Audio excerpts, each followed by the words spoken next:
The text message came at 2:47 a.m. Your daughter's teacher called, she knows.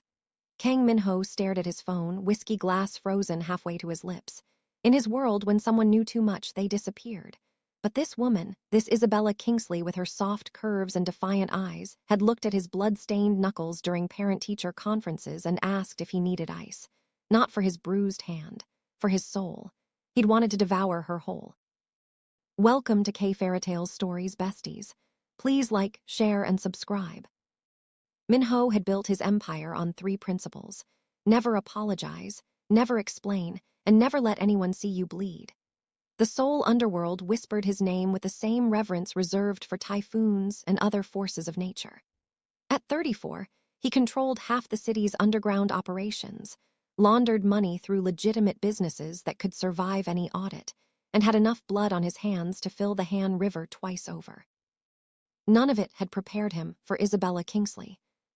She'd walked into Soo-jin's parent-teacher conference 6 weeks ago wearing a yellow dress that hugged every dangerous curve, her dark skin glowing against the fabric like expensive silk.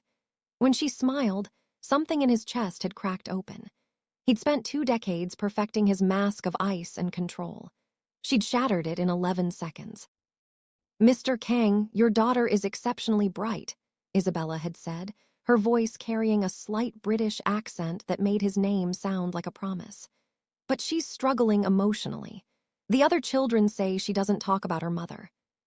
Because Soo-jin's mother had overdosed 3 years ago, and Min-ho had been too busy consolidating power to notice his wife spiraling. Because he'd married for alliance, not love, and his daughter had paid the price. Because he was a monster who knew how to kill but not how to comfort a grieving child. He'd said none of that. Instead, he'd leaned forward, close enough to catch her scent, vanilla and something warmer, richer, and watched her breath hitch. What do you suggest, Miss Kingsley? She should have been afraid. Everyone was afraid of him. But she'd held his gaze, those dark eyes seeing straight through his expensive suit to the violence underneath, and said, I suggest you actually talk to her. She's 7, not one of your business associates. The comment should have earned her a warning. Instead, he'd found himself returning to the school every week, inventing reasons to see her. Soo-jin's progress reports, curriculum questions, volunteer opportunities he had no intention of fulfilling. Each visit, Isabella treated him with professional courtesy laced with something sharper. Challenge, disapproval, interest she was fighting to suppress. He was obsessed. Now, at 2:47 a.m., someone had told her the truth about what he really was. And Min-ho had no idea who, which meant he had no idea how much danger she was actually in. He drained his whiskey and grabbed his keys. His penthouse overlooked the glittering sprawl of Gangnam, 60 floors of glass and steel that announced his dominance over the city. But tonight, he barely saw it. His mind was calculating, analyzing, preparing for damage control. The drive to Itaewon took 14 minutes. Isabella lived in a modest apartment building that his security team had already mapped down to the emergency exits. He knew she lived alone. Knew she'd moved to Seoul 8 months ago from London. Knew she took the same route to school every morning, stopping at the same coffee shop for an Americano she drank too hot, too fast. He knew everything about her, except how to make her look at him without that careful distance in her eyes. Her building was dark except for one window on the 3rd floor. Of course she was awake. The message had come from someone who wanted to destroy him, and they'd chosen the perfect weapon. Not violence, not blackmail, just the truth, delivered to the one person whose opinion had started to matter. Min-ho took the stairs 2 at a time, his footsteps echoing in the concrete stairwell. When he reached her door, he paused, forced himself to breathe, to think. Breaking down her door at 3 a.m. would only prove he was the monster she'd been told about. He knocked, 3 times, measured and controlled. Silence, then soft footsteps. Who is it? Her voice was steady, but he heard the tension underneath. It's Min-ho. He never used his first name. Everyone called him Mr. Kang or Sir or Boss or that bastard, depending on their current relationship. But with her, he wanted to be Min-ho. Just a man, just someone who made her pulse race the way she made his. The door opened 6 inches, still chained.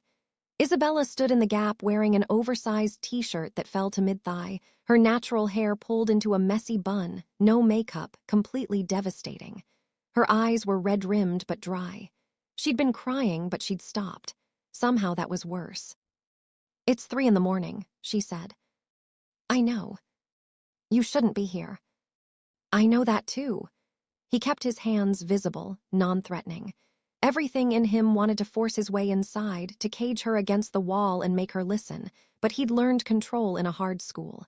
"Please, 5 minutes." She studied him with those eyes that saw too much, and he wondered what she was finding. The tailored suit that cost more than she made in a month, the Rolex that could buy her building, the carefully styled hair and the face that tabloids called devastatingly handsome when they weren't calling him suspected crime lord. Or maybe she saw the truth, the violence that lived under his skin like a second heartbeat, the blood that never quite washed off.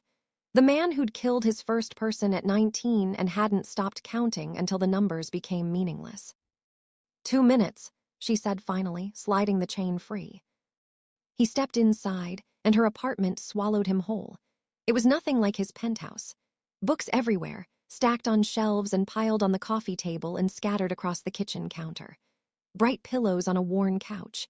Photographs of places he didn't recognize, London, Lagos, somewhere tropical with turquoise water. Plants thriving in corners, green and alive and utterly foreign to his world of glass and steel. This was a home. His penthouse was a fortress. "Who told you?" he asked. Isabella moved to the kitchen, putting the counter between them. "Smart. Does it matter?" "Yes." His voice came out harder than intended. "Because whoever it was wants to hurt me, and they're willing to use you to do it." "Use me?" She laughed, but there was no humor in it. "I'm Soojin's teacher. I have a right to know if her father is." She stopped, swallowed. "What are you exactly?" The message wasn't specific, just that Kang Min-ho isn't who he pretends to be, that you're dangerous, that I should stay away from you. "And will you?" The question escaped before he could stop it, raw and unguarded. Her eyes widened. For a moment, neither of them breathed. The air between them felt charged, dangerous, like the split second before lightning strikes. "I don't know," she whispered. "I don't even know what I'm staying away from, or why you care what I do." He should lie, deflect, leave and let his lawyers handle this with NDAs and carefully worded threats. Instead, he found himself rounding the counter, watching her tense but not retreat. Close enough now to see the pulse hammering at the base of her throat. Close enough to catch that vanilla scent that had haunted him for 6 weeks. "I'm exactly what you're afraid I am," he said quietly. "I run an organization that operates outside the law. I've hurt people, killed people. I've done things that would make you sick if you knew the details." Her face went pale, but he continued, brutal in his honesty. "I'm not a good man, Isabella. I've never pretended to be." "Then why are you here?" Her voice trembled. "Why tell me this?" "Because the alternative is you hearing it from someone who wants to terrify you." He lifted his hand slowly, giving her time to pull away, and brushed his thumb across her cheekbone. She shivered but didn't move. "Because you looked at my bruised knuckles and offered me ice. Because you defend my daughter like she's your own. Because when you smile at me, I forget what I am for exactly 3 seconds, and I've become addicted to those seconds." Isabella closed her eyes. "This is insane." "Yes. I should tell you to leave." "You should." His thumb traced to the corner of her mouth. "You should call the police, file a report, request a different teacher for Soojin, forget you ever met me." "And will you let me?" She opened her eyes, and the challenge in them made heat coil low in his spine. "If I tell you to disappear, will you actually go?" The honest answer would terrify her. The honest answer was that he'd already decided she was his, and nothing short of her genuine happiness with someone else would make him walk away. That he'd burn down anyone who tried to take her from him. That the possessiveness he felt was dark and consuming and probably unhealthy, but he was too far gone to care. Instead, he stepped back, giving her space, giving her the illusion of choice even though they both knew the truth. "If you tell me to go," he said carefully, "I'll respect your boundaries. I won't show up at school anymore. Won't call. Won't," he stopped, jaw clenching. "I'll stay away." She studied him, and he had the uncomfortable sensation of being dissected, analyzed, weighed and measured by a woman who taught 7-year-olds, but had the eyes of someone who'd seen her own share of darkness. "What happened to your knuckles tonight?" she asked suddenly. He glanced down at his hands. The bruising was fresh, purple-black across 3 knuckles. He'd been at a warehouse in Incheon when the call came about Isabella. One of his distributors had been skimming profits. Minho had handled it personally, the way he always did when someone betrayed him. "Business," he said. "Did you kill someone?" The question was so direct, so unflinching, that he nearly smiled. "No, but I hurt him badly enough that he'll think twice about stealing from me again." "You're a monster." She said it without heat, like she was stating a fact. "The sky is blue, water is wet. Kang Min-ho is a monster." "Yes." "And you're in my apartment at 3 in the morning because someone told me the truth about you." "Yes." "Because you're worried I'll what? Report you? Expose you?" She tilted her head. "You have enough money and power to make me disappear if I became a real threat. So why are you really here?" God, she was magnificent, terrified but refusing to show it. Smart enough to understand the danger but brave enough to confront it anyway. He wanted to kiss her until neither of them could breathe. Wanted to cage her against the wall and show her exactly how much control he was exercising right now. "I'm here," he said, voice dropping to something rough and honest, "because the thought of you being afraid of me makes me want to destroy whoever sent that message. Because I've spent 6 weeks trying to be normal around you, and it's killing me. Because when you smile at Soojin, I imagine you smiling at me like that, and it's the only thing that makes me feel remotely human." Isabella's breath caught. "That's not fair." "Nothing about this is fair." He moved closer again, helpless against the gravity she created. "You should run from me. You should be smart and self-protective and put as much distance between us as possible." "Then go," her voice cracked. "Leave me alone. Stop coming to the school. Stop looking at me like—" She broke off, wrapping her arms around herself. "Like what?" "Like you're starving, and I'm the only thing that can satisfy you." His jaw clenched. She'd named it perfectly, that hunger that consumed him whenever she was near. "Would you believe me if I told you I'd try?" "No," she met his eyes. "Because I've been teaching long enough to recognize obsession. And whatever this is, Minho, it's not healthy, for either of us." "Probably not." He reached for her again, couldn't help himself, fingers grazing her jaw. "But I've never been interested in healthy, only in things that feel necessary." She pulled away. "You need to leave." "Isabella." "Now," her voice hardened. "Before I do something stupid like believe you're anything other than what you just admitted to being." The rejection stung more than it should have. He'd known this was coming, had prepared for it, but hearing her dismiss him still felt like a knife between the ribs. "All right." He headed for the door, then paused with his hand on the knob. "The person who sent you that message, they're not done. Whatever this is, it's bigger than just exposing me, so I'm going to find out who they are and what they want." "And then what?" "Then I'm going to make sure they understand that you're off limits. I'm not yours to protect." He turned back, let her see the truth in his expression, the possessiveness he couldn't quite hide. "Tell yourself that if it helps, but we both know you're lying." He left before she could respond, taking the stairs faster than was wise, trying to outrun the look on her face. Anger, fear, and underneath it all, want. She felt this pull between them just as strongly as he did. The difference was she had the strength to fight it. He didn't. The drive back to Gangnam should have calmed him. Instead, his mind raced. Who had sent the message? His rivals in Busan were making moves, testing boundaries. The prosecutor's office had been circling his operations. Or it could be internal, someone in his own organization with ambitions. Whoever it was had made a critical mistake. They'd brought Isabella into this, made her a target. And now Minho had no choice but to pull her deeper into his world to keep her safe. His phone rang. Park Jinwoo, his second in command. "We have a problem," Jinwoo said without preamble. "I just got word from our contact in the police. They received an anonymous tip tonight about illegal firearms in one of our warehouses. Minho's grip tightened on the wheel. Which one? Inchin, the same one you were at earlier. The timing was too perfect. Someone had known he'd be there, known he'd leave evidence, known exactly how to start building a case. Clean it. Already in progress. But boss, this feels coordinated. The message to the teacher, the tip to police. Someone's coming after you from multiple angles. Then we find out who and we end this. He pulled into his building's underground garage. I want a full security audit. Everyone in the organization vetted again. Phone records, financial transactions. Someone's leaking information, and I want to know who. What about the teacher? Minho stepped into his private elevator, watched the numbers climb toward his penthouse. What about her? Do we need to handle the situation? The implication was clear. Make her disappear. Silence the potential threat. It was standard procedure, the kind of decision Minho made weekly without hesitation. No, the word came out sharp, final.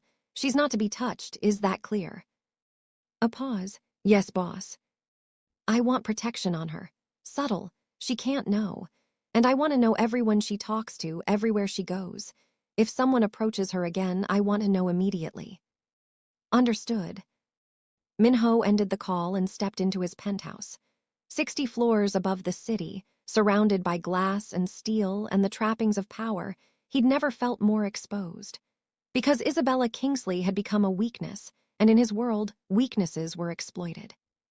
He poured another drink, stood at the window watching Seoul wake up. Somewhere out there, someone was orchestrating this attack, using Isabella as leverage, banking on Minho's attraction to her to destabilize him. They weren't wrong. He was destabilized. Had been since the moment she'd smiled at him and asked if he needed ice for his bruised knuckles. Since she'd looked at him like he was a man instead of a monster, even for just a second. His phone buzzed with a message from his head of security. Surveillance footage showed 4 men watching Isabella's building between midnight and 3 a.m. Professionals, judging by how they avoided cameras. They'd left 30 minutes after Minho arrived. So they'd been waiting for him to show up, documenting his connection to her, building evidence or leverage or both. Another message came through, this one from an unknown number. She's prettier than your wife was. Be a shame if something happened to her. Rage exploded through him, white-hot and consuming. He hurled his glass across the room, watched it shatter against the wall.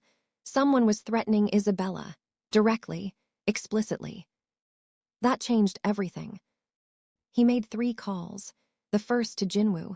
Triple the protection on Isabella Kingsley.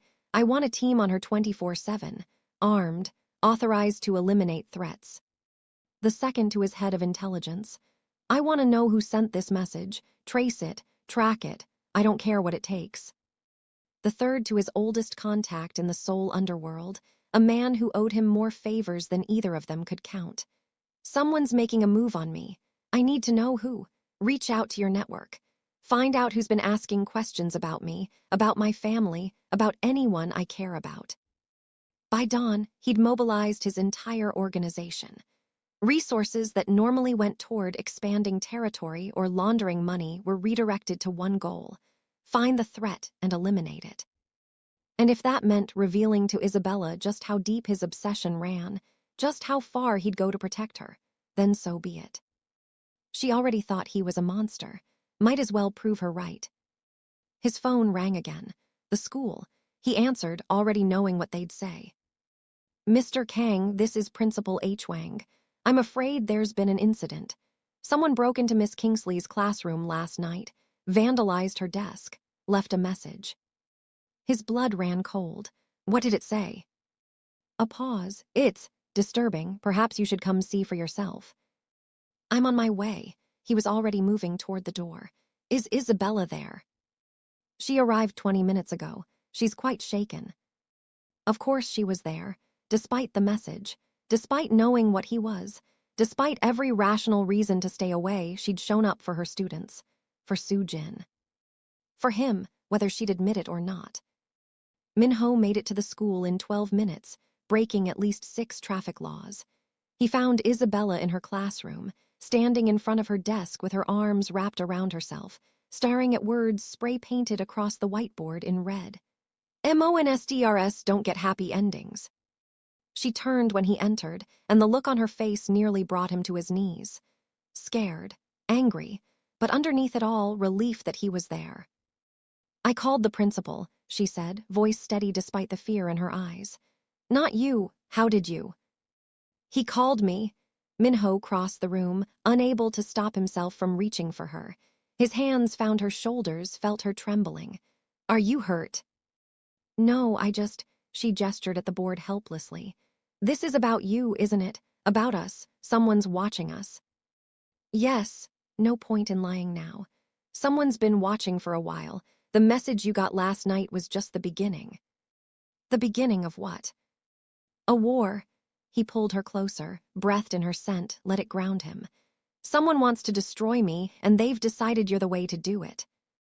She pulled back, searched his face. Why me? I'm nobody. I'm just a teacher. We barely know each other. Because they've been watching me long enough to notice how I look at you. He cupped her face, thumbs stroking her cheekbones. Because in 6 weeks, you've become the only thing I want more than power, and that makes you the perfect target. This is insane, but she didn't pull away. You need to leave. Tell them there's nothing between us. Make them lose interest. It's too late for that. He showed her his phone, the threatening message about her, watched her face go pale. They've already committed, already made you part of this. The only way to keep you safe now is to... Is to what? Her voice rose. Pull me deeper into your world. Make me a real target instead of just a potential one. I won't do it, Minho. I won't let you use me as bait or leverage or whatever twisted plan you're formulating. I'm not using you. His voice went rough. I'm trying to protect you. By making me more visible, by confirming that I matter to you, she laughed, sharp and bitter. You're doing exactly what they want, proving I'm a weakness they can exploit. She was right. Tactically, strategically, she was absolutely right. The smart move was to cut all ties, let her fade into obscurity, make it clear she meant nothing. He couldn't do it. Then what do you suggest? He released her, stepped back. Because walking away won't make you safer. They've already identified you, already threatened you. Ignoring it won't make it stop.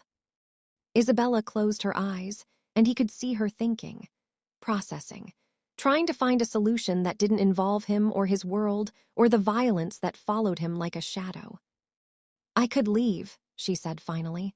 Request a transfer, move back to London, disappear from your life completely. The suggestion felt like a knife twisting in his chest. Is that what you want? It's what makes sense. That's not what I asked. He moved closer again, unable to maintain distance. Do you want to run from me, Isabella, from this? She opened her eyes, and the conflict in them was clear. Want versus wisdom. Attraction versus self-preservation. It doesn't matter what I want. This, she gestured between them. This can't happen. You said it yourself. You're a monster. And I'm just a teacher who was stupid enough to think you might be something more. I am something more. The words came out desperate, unguarded. With you, I'm...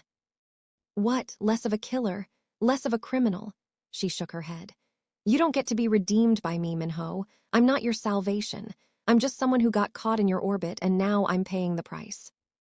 The rejection hurt more than any physical wound. But before he could respond, his phone rang. Jinwoo. Boss, we have a situation. The man you interrogated last night in Incheon. Someone got to him. He's dead.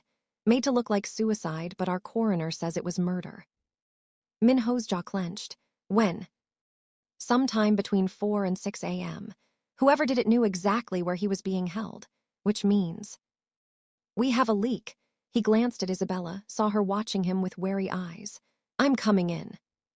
He ended the call, turned back to Isabella. I have to go, but this conversation isn't over. Yes, it is. Her voice was firm, final. I'm requesting a transfer. I'm leaving Seoul, and you're going to let me go. Isabella. Please, the word cracked. Please just let me go before something worse happens, before I get caught in whatever war you're fighting, before I... She stopped, swallowed.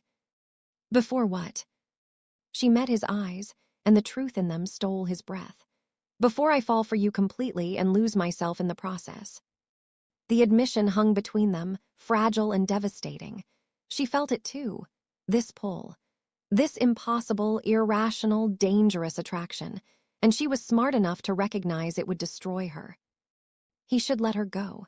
Should do the honorable thing and release her from this. Should prove he was capable of at least one selfless act. No, he said instead. Excuse me. I said no. He closed the distance between them, crowded her against the desk. You want to leave because you're afraid of me, of this, of what we could become. But I'm not letting you run, Isabella. Not when someone out there is threatening you. Not when walking away won't actually keep you safe. You don't get to decide that. Watch me. His voice dropped to something dark and possessive. You became mine the moment you offered me ice for my bruised knuckles. The moment you smiled at my daughter like she mattered. The moment you looked at me and saw a man instead of a monster, even for just a second. And I protect what's mine. I'm not yours. Not yet. He leaned in, lips brushing her ear. But you will be, Isabella, because you're already halfway in love with me and you know it. You feel this thing between us just as strongly as I do. The only difference is I'm honest enough to admit it. She shuddered and he knew he'd hit the truth. You're insane. Probably. He pulled back, met her eyes. But I'm also your best chance at surviving whatever's coming, so you can fight me. You can hate me. You can spend every day telling yourself this is wrong. But you're not leaving Seoul. You're not requesting a transfer. And you're not running from me. And if I do it anyway? His smile was cold, certain. Then I'll follow, I'll find you, and I'll prove to you that distance means nothing when I've already decided you're mine. Her breath came faster, pupils dilating. Fear and fury, and underneath it all, arousal. She was terrified of him and desperately attracted to him in equal measure, and he was bastard enough to use both. I hate you, she whispered. No, you don't. He brushed his thumb across her lower lip, felt her tremble. But you're going too. Before this is over, you're going to hate me for all the lines I'll cross to keep you safe, for all the choices I'll make without asking, for every way I'll prove I'm exactly the monster you think I am. Then why, her voice cracked, why do this? Why not just let me go? Because losing you isn't an option. He said it simply, honestly. Because in 6 weeks, you've become necessary, and I've never been good at letting go of things I need. Before she could respond, the classroom door opened. Principal H. Wang, looking uncomfortable. Mr. Kang, the police are here. They'd like to speak with both of you about the vandalism. Perfect timing. Minho stepped back, smoothed his suit, slipped back into the mask of controlled civility. Of course. He turned back to Isabella one last time. This isn't over. We're not over. And whether you like it or not, you're under my protection now, so get used to it. Then he walked out, leaving her staring after him with eyes that held fear and fury, and something darker, deeper, that looked dangerously close to surrender. The war had begun, and Minho intended to win. The police detective was young, ambitious, and exactly the type Minho usually bought off within the first 5 minutes of conversation. But Detective Kim seemed immune to the usual signals, the expensive suit, the commanding presence, the subtle implications that cooperation would be rewarded. Instead, she looked at Minho like he was a particularly interesting specimen under a microscope.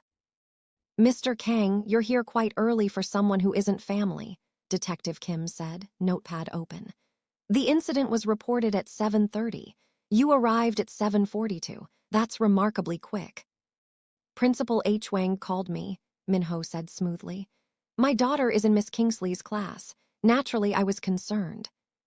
Concerned enough to break several traffic laws getting here. So she'd already checked traffic cameras. Thorough. Is that a crime, detective? Depends on why you were speeding. She turned to Isabella, who stood with her arms wrapped around herself, looking anywhere but at Minho. Miss Kingsley, do you have any idea who might have done this? Isabella hesitated, and Minho could see her weighing options. Tell the truth and pull the police into something dangerous. Lie and protect him despite everything. Stay silent and let Minho handle it his way. No, she said finally. I can't imagine who would do something like this.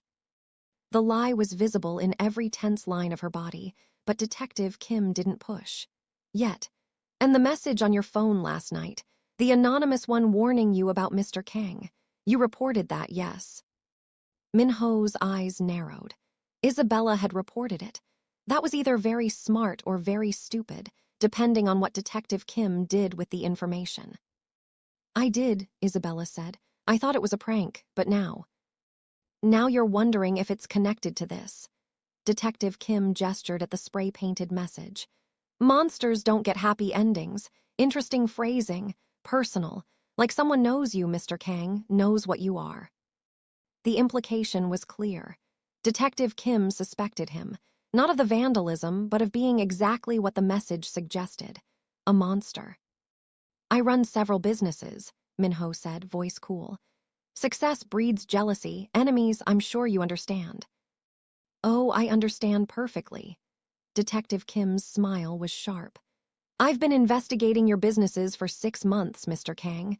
Funny how every time we get close to something concrete, witnesses disappear, evidence vanishes, files get corrupted.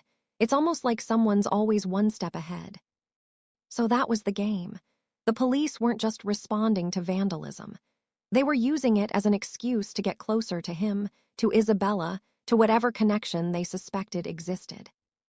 If you have questions about my businesses, detective, speak to my lawyers, Minho said. Otherwise, I believe we're done here. Actually, we're not. Detective Kim pulled out her phone, showed them a photograph. This was found in Miss Kingsley's desk drawer. Care to explain it? The photograph showed Minho and Isabella in the school parking lot 2 weeks ago. He'd walked her to her car after a late parent-teacher meeting, and they'd stood talking for maybe 5 minutes. But the angle of the photo, the way it was framed, made it look intimate. Damning. Someone's been watching you both for a while, Detective Kim said. Taking pictures, documenting your meetings. Why do you think that is? I have no idea, Minho lied. Really, because from where I'm standing, it looks like someone's building a case. Maybe against you. Maybe using Miss Kingsley as evidence of something. Or maybe, she paused, watching their reactions. Maybe someone's trying to warn her away from you, protect her from whatever you're involved in. Isabella's face had gone pale. I think I need to sit down. Minho moved instinctively, hand reaching for her elbow, but Detective Kim stepped between them. I'll handle it, Mr. Kang. Why don't you wait outside? It wasn't a request. Minho met Isabella's eyes, saw the fear and confusion there, and wanted to burn down the world. But making a scene in front of a detective who was already suspicious would only make things worse. I'll be right outside, he said, the words meant for Isabella alone. A promise, a threat. He wasn't going anywhere. The hallway was empty except for his security team, who'd stationed themselves at strategic points. Jinwoo appeared at his elbow, phone already out. The detective's clean, Jinwoo said quietly. Can't be bought. 3 commendations for integrity. Father was a prosecutor who went after organized crime in the 90s. Got killed for it when she was 12. Perfect. A detective with a vendetta against people like Minho and the moral conviction to back it up. What else? The photograph was placed in Isabella's desk sometime between 6 p.m. yesterday and 7 a.m. this morning. Security cameras were disabled during that window. Professional job. Same people who vandalized the classroom. Likely and boss, Jinwoo hesitated. We found something else. The man who was killed in Incheon. Before he died, he made a phone call. Burner phone we didn't know about. We traced it. Where? Here, to the school. Someone inside this building was in contact with him. Minho's blood ran cold. A teacher. We don't know yet. Could be staff, administration, could even be a parent. But whoever it is has access to the school, to Isabella's classroom, to information about her schedule. So the enemy wasn't just watching from outside. They were inside, close, with intimate knowledge of Isabella's daily life, which meant every interaction she had, every person she trusted, could be a threat. Find them, Minho said. I don't care what it takes. Find out who's working against us from inside the school. What about the detective? Let her investigate. She won't find anything concrete. He glanced back at the classroom door. But she might scare Isabella enough to accept my protection. So in a way, Detective Kim is doing me a favor. Jinwoo's expression said he thought Minho was playing a dangerous game, but he nodded and disappeared to coordinate the search. 20 minutes later, Detective Kim emerged from the classroom, alone. Where's Isabella? Minho demanded. Miss Kingsley requested a moment to compose herself, Detective Kim said. She's had quite a shock, multiple shocks actually, learning that someone's been photographing her, watching her, following her movements. It's terrifying for a civilian. The emphasis on civilian was deliberate. A reminder that Isabella was innocent, untouched by his world, and Minho was the contamination. I'd like to see her, Minho said. I'm sure you would, but right now Miss Kingsley needs space from all of this. Detective Kim moved closer, voice dropping. I don't know what your relationship is with her, Mr. Kang. Maybe it's innocent. Maybe you're just a concerned parent, but someone out there thinks differently. Someone believes she matters to you enough to use her as leverage. So I'm going to give you some advice free of charge. I didn't ask for your advice. Stay away from her. Whatever business you're involved in, whatever enemies you've made, keep her out of it. Because if something happens to that woman, if she gets hurt because of you, I will make it my personal mission to destroy everything you've built. Evidence or no evidence, I will find a way to bring you down. The threat was delivered calmly, professionally, but Minho heard the steel underneath. Detective Kim meant every word. Noted, he said. Are we done? For now, she handed him a card. If you remember anything that might help the investigation, call me, day or night. He took the card, already planning to have his people investigate her thoroughly. Know your enemies. It was the first rule of survival. After Detective Kim left, Minho pushed into the classroom. Isabella stood at the window, staring out at the playground where children were starting to arrive. Her reflection in the glass showed exhaustion, fear, and something that looked like resignation. She told you to stay away from me, Isabella said without turning around. Yes. And will you? No. She turned then, eyes blazing. Why not? Everyone keeps saying the same thing, that you're dangerous, that I should run, that getting involved with you will destroy me. At what point do I start listening? When the danger actually goes away, Minho said. Which it won't. Not if I disappear. Not if you transfer schools. Not if you move to another country. Someone's already decided you matter to me, Isabella. Walking away now won't change that. Then what will? Her voice cracked. What do I have to do to make this stop? Let me protect you. By pulling me deeper into your world. By making me a target. You're already a target. He crossed the room, needed her closer even though he knew he shouldn't touch her. The only question is whether you face this alone, or with someone who has the resources to keep you safe. Someone who terrifies me. Good, you should be terrified of me. He caught her chin, tilted her face up.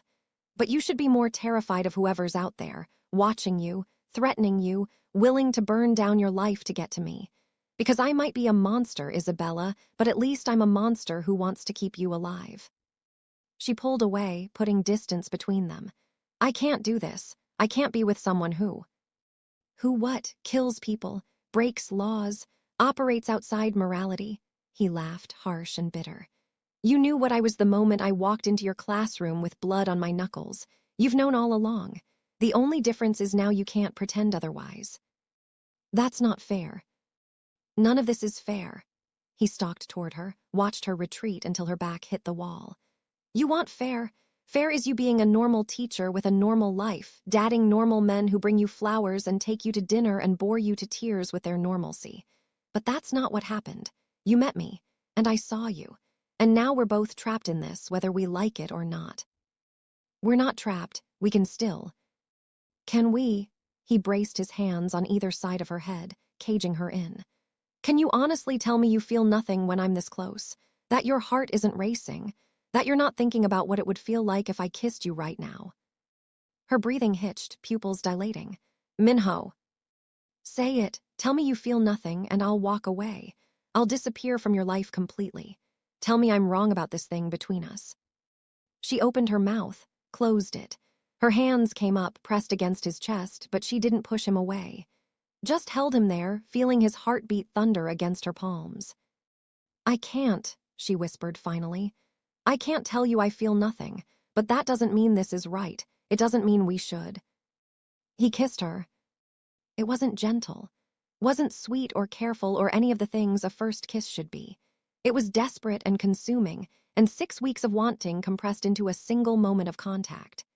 His mouth claimed hers with a hunger that bordered on violence, and she made a sound, surprise or surrender or both, before her hands fisted in his shirt, and she kissed him back with equal desperation.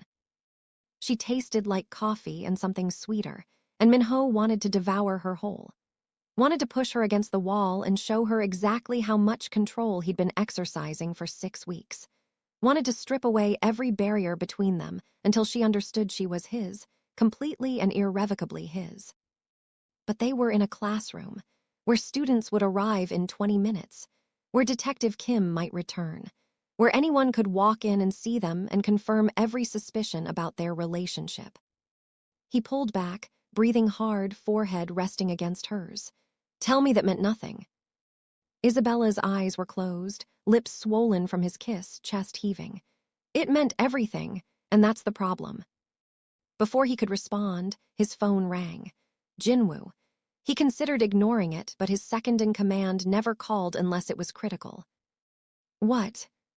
Boss, we have movement. 2 cars just pulled up to the school. 8 men, armed, they're coming in. Minho's blood turned to ice. Get your team to Isabella's classroom. Now. He ended the call, grabbed Isabella's arm. We need to go. What? Why? No time. He pulled her toward the door just as the first gunshot echoed through the hallway. Students screamed. Teachers shouted. And Minho's worst nightmare crystallized into reality. His enemies had brought the war to Isabella's doorstep, exactly where she was most vulnerable. He shoved her behind him, pulled the gun he always carried from his shoulder holster. Isabella gasped, stumbling back. You brought a gun to a school. Be grateful I did. He moved to the door, checked the hallway. His security team was already engaging, 3 of them laying down cover fire while the others evacuated students and teachers. But the attackers were professional, coordinated, and they were moving with clear purpose toward one location. Isabella's classroom. They're here for you, he said, turning back to her. To take you, use you as leverage, which means we can't stay here. The children are being evacuated. My team will make sure they're safe. He grabbed her hand, pulled her toward the window. But right now, you're the target, and if they get you, everyone in this school becomes expendable. The window opened onto a small courtyard, 2 stories up. Not ideal, but better than trying to fight through a hallway full of armed men. We're jumping. Isabella's voice climbed an octave. We're jumping. He was already calculating the fall, the landing, how to shield her body with his. Trust me. I don't. Another gunshot, closer this time. The classroom door splintered, and Minho didn't give her time to argue. He grabbed her, pulled her against his chest, and jumped. The fall lasted less than 2 seconds, but time stretched. Minho twisted midair, taking the impact on his back. Isabella cushioned against his chest. They hit hard, his shoulder taking most of the damage, and pain exploded through him. But he'd felt worse, had survived worse. He rolled, came up with Isabella in his arms and his gun in his hand. The courtyard was empty, but that wouldn't last. He could hear shouting, more gunfire, the chaos of his security team fighting to contain the threat. Can you run? He asked Isabella. She nodded, face pale but determined. Yes. Then run, stay low, follow me, and whatever happens, don't stop. They ran. Minho led her through the courtyard, around the building, toward where his car waited with T-Sung at the wheel. Behind them, the sound of combat intensified. His team was holding, but for how long? They were 50 feet from the car when a man stepped out from behind a tree. Young, professional, gun already raised. Minho didn't hesitate. He fired twice, center mass, and the man dropped. Isabella screamed, but he was already moving, pulling her forward. No time to process. No time to fall apart. Only survival mattered. 20 feet from the car, another attacker. Minho took him down with a single shot. 10 feet. The car door was opening, T-Sung providing cover fire. 5 feet, almost there. An explosion ripped through the air, and Minho's car erupted in flames. The blast waved through them both backward, and he twisted again, shielding Isabella from the worst of it. They hit the ground hard, his ears ringing, smoke and heat washing over them.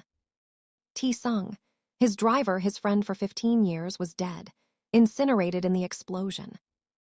And they were trapped, nowhere to run, enemies closing in. Minho pulled Isabella to her feet, already calculating odds. 6 rounds left in his gun. At least 4 attackers still active. No vehicle, no backup close enough to help. Impossible odds, but he'd survived impossible before. "Stay behind me," he ordered Isabella, positioning himself between her and the approaching threat. She was crying, shaking, probably in shock, but she stayed on her feet, stayed with him, and something about her trust, even now, even after everything, made him more dangerous than he'd ever been. Because he had something to lose, something worth killing for, worth dying for. The first attacker rounded the burning wreckage. Minho shot him, then the second, then the third, each shot precise, economical because he couldn't afford to waste ammunition. The fourth attacker was smarter, used the smoke as cover. Minho couldn't see him, could only track by sound, and that wasn't enough. A shot rang out. Pain exploded in Minho's side, and he stumbled. Felt blood, hot and wet, spreading across his shirt. Isabella screamed his name, but he was already firing blind into the smoke, praying for a hit. A body dropped, 4 down, but how many more? His vision was blurring. Blood loss or shock or both. He had maybe minutes before he collapsed. Had to get Isabella to safety before that happened. "Minho, you're bleeding." "I know." He grabbed her hand, pulled her away from the burning car, toward the school fence, toward anything that offered cover. "Keep moving."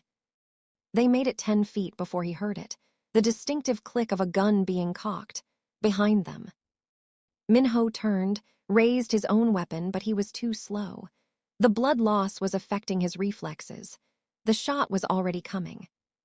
Then Jinwoo was there, appearing like a ghost from the smoke, his gun barking twice. The attacker dropped. "Boss," Jinwoo caught Minho as he started to fall. "I've got you."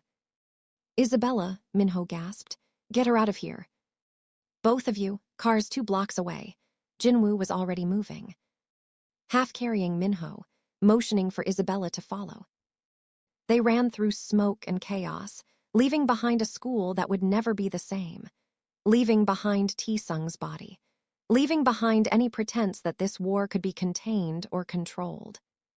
The car was exactly where Jinwoo said, with 2 more of Minho's men providing security.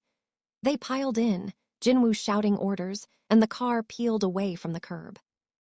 Minho slumped in the backseat, consciousness wavering. He felt Isabella's hands on him, pressing against his wound, her voice frantic. "He needs a hospital." "No hospitals," he managed, "too exposed." "He'll die." "We have a doctor," Jinwoo said from the front seat. "Private, discreet, 10 minutes away." He might not have 10 minutes. But Minho was already fatting, the pain receding into something distant. He caught Isabella's hand, squeezed weakly. "Sorry," he whispered, "meant to keep you safe." "You're not allowed to die," she said fiercely, tears streaming down her face. "You don't get to kiss me like that and then die, you bastard." He smiled despite the pain. "Knew you felt it too." Then darkness took him. Minho woke to white walls and the smell of antiseptic. For a moment, he thought he was in a hospital, that Jinwoo had ignored orders. Then he recognized the room. One of his safe houses, equipped with medical facilities for exactly this kind of situation. How many times had he been here? 12? 15? Enough that the doctor, an older man who'd patched up more criminals than he'd ever admit, greeted him with weary familiarity. "You're awake, good. You lost a lot of blood, but the bullet went through clean. Missed everything vital. You'll be sore for a few weeks, but you'll live." Minho tried to sit up, gasped at the pain. "Isabella." "The woman who came in with you? She's fine. Shaken but unharmed.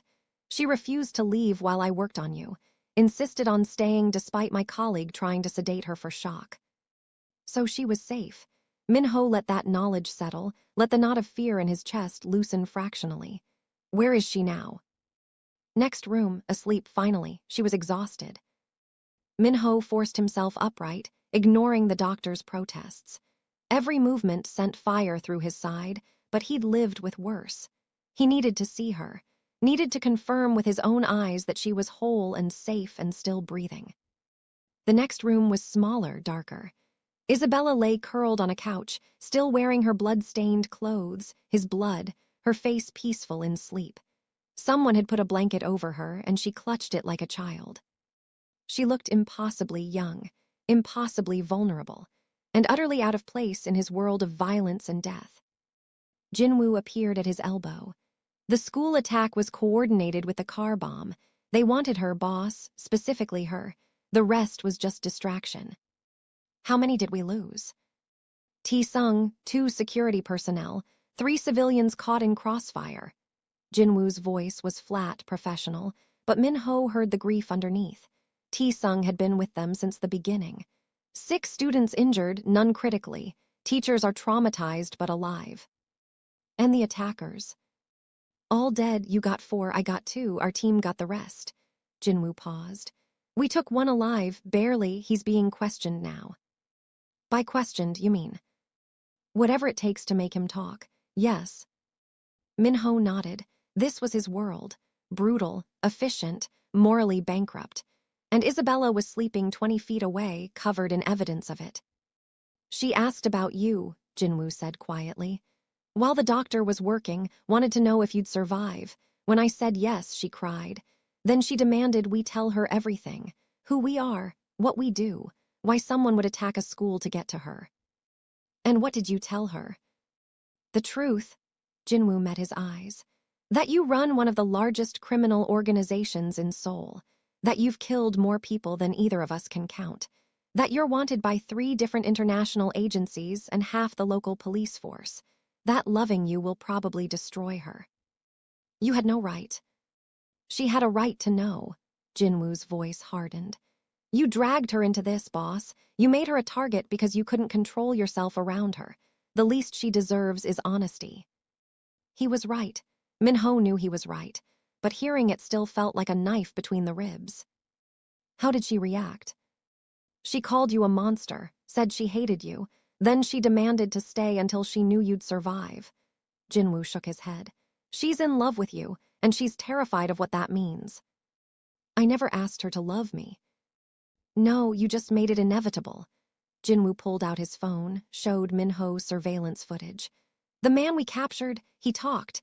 Gave up his employer in less than an hour. You're not going to like it." Minho took the phone, watched the interrogation. Watched the broken man confess through bloody lips. Watched as he named the person behind everything. Prosecutor Yoon Yi-sung. The man who'd been investigating Minho's operations for 5 years. The man who'd sworn to bring him down. The man who'd apparently decided that legal methods weren't working fast enough and had gone outside the law to destroy Minho by any means necessary, including using Isabella as bait. "Where is he now?" Minho asked, voice deadly calm. "We're watching him, waiting for your orders." Minho looked at Isabella, sleeping peacefully despite everything, despite the violence, despite knowing the truth, despite having every reason to run and never look back. She'd stayed. And that meant he had a choice to make. He could go after Prosecutor Yoon, end this threat permanently, and confirm every terrible thing Isabella now knew about him. Or he could show restraint, find another way, prove he was capable of being something other than the monster everyone said he was. The smart choice was obvious. Eliminate the threat, protect what was his, survive at any cost. But the smart choice would also prove he was exactly what Isabella feared. A man incapable of change. A monster who solved every problem with violence. "Boss," Jinwoo prompted. "Orders." Minho was saved from answering by movement. Isabella stirred, eyes opening. For a moment, she looked disoriented. Then memory crashed back, visible in how her entire body tensed. "You're awake," she said, voice rough from sleep and crying. "So are you." She sat up slowly, the blanket falling away. Her eyes found his side, the bandages visible through his torn shirt, and something in her expression cracked. "You got shot protecting me." "Yes." "People died because of me." "No." He moved closer despite Jinwoo's warning look. "People died because a prosecutor decided to wage war using illegal means. This isn't your fault, Isabella." "Your friend told me everything." Her voice was steady, but her hands shook. "What you are, what you do, how many laws you've broken, how many people you've hurt." She met his eyes. "He told me I should run, that staying with you will get me killed." "He's probably right." "And yet you won't let me go." "No." "Why?" The question was raw, desperate. "Why me, Minho? I'm nobody special, just a teacher. There are hundreds of women who'd—" "I don't want hundreds of women." He was close enough now to touch her, but he kept his hands to himself. Barely. "I want you, only you. And I know it's selfish and wrong and probably going to destroy us both, but I can't make myself care. Not when I almost lost you today. Not when I watched men with guns coming for you and knew I'd kill every single one of them to keep you safe." Tears spilled down her cheeks. "You're a monster." "I know." "You've killed people." "Yes." "You'll kill again." "Probably. If it means protecting you, definitely." She closed her eyes and he could see her fighting. Wanting to run, wanting to stay, torn between what was smart and what she felt. "Your friend said something else," she whispered. "He said you've never cared about anyone the way you care about me, that in 15 years he's never seen you lose control, never seen you risk everything for another person.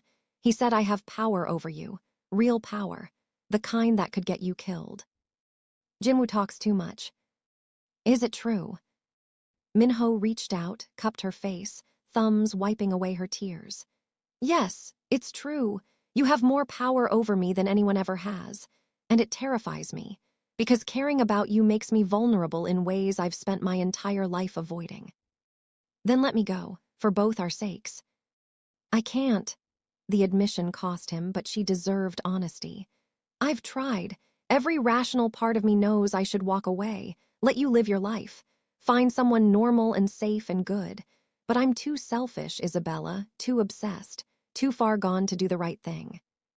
She opened her eyes, searched his face. "What happens now?" "Now you make a choice." He forced himself to step back, to give her space. "You can leave. I'll arrange protection, make sure Prosecutor Yoon can't touch you, and you'll never see me again. Or you stay. You accept what I am and what that means. You let me protect you my way, which won't be gentle or legal or anything your conscience will approve of. You become mine completely, knowing that I'm a monster who will never be redeemed, that I'll stain you with everything I touch. Those aren't real choices. They're the only ones I can offer." Isabella stood, wrapped the blanket around herself like armor. She walked to the window, stared out at the Seoul skyline. Minho watched her, memorizing every detail, the curve of her spine, the way her hair fell across her shoulders, the rise and fall of her breathing. If she chose to leave, this might be the last time he saw her. And the thought of that, of her walking out of his life forever, was more terrifying than any bullet. "If I stay," she said finally, not turning around, "I need conditions." Hope and hunger surged through him. "What conditions?" "Your daughter, Soojin. She can't know about any of this. Whatever you do, whoever you hurt, she remains innocent, protected, safe from your world." "Agreed." "And I won't lie for you. If the police question me, if Detective Kim comes back, I'll tell them the truth. I won't perjure myself to protect you." That was harder, but he nodded. "Understood." "Last condition." She turned, met his eyes. If I tell you to stop, if I say you're going too far, that you're becoming something I can't live with, you listen. You find another way. You prove to me that you're capable of being more than just a monster. That was the impossible one, because he already knew there were lines he'd cross to keep her safe. Already knew he'd do terrible things if it meant she survived. But he lied anyway. I'll try. She studied him, and he wondered what she saw, whether she recognized the lie, whether she cared. Then I'll stay, she whispered. God help me, I'll stay. The relief was staggering. Minho crossed the room, pulled her into his arms, buried his face in her hair.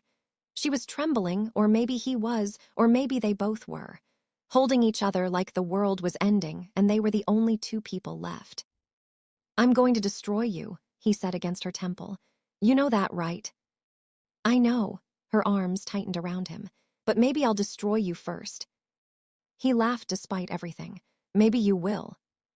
They stood like that, wrapped in each other, while outside Jinwoo made arrangements and the captured attacker was interrogated and Prosecutor Yoon continued his war, unaware that he'd just made a fatal mistake.